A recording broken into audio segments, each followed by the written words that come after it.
Okay guys, share ko lang yung spot welder na ginagamit ko kapag nagbibuild tayo ng lithium ion batteries. Okay. Unahin ko na tong portable na spot welder.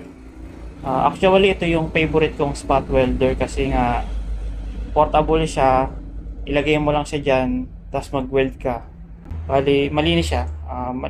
Hindi siya makalat. Lang, ang problema ko dito ay madali siyang uminit. Kasi nga, ayan, maliit siya.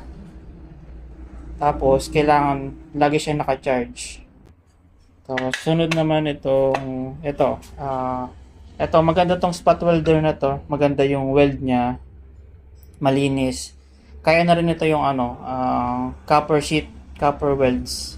Kaya lang, ang problema ko dito naman ay ginagamitan siya ng 12 volts car battery. Malaki yung battery, mabigat. Pero all in all, kung sa weld lang, maganda tong spot welder na to. Ayan. Tapos ito, sa ngayon, ito yung ginagamit kong spot welder ngayon. Ito. Ayan. Bali ito, wala tong battery. Ang meron siya is super capacitor. May super capacitor siya sa loob. Tapos, ginagamitan na lang siya ng power supply.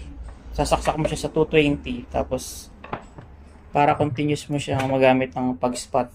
Ayan. Tapos, pwede mo rin siyang gamitan ng Type C o kaya meron kang 12 volts na power supply. Ayan. Sa Type C naman, kaya ang problema sa Type C nito, dapat ang Type C mo is Type C charger na gagamitin mo ay fast charger.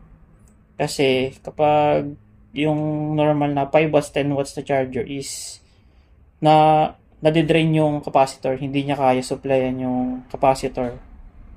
Kaya dapat fast charger at least 25 watts pataas. Ayan.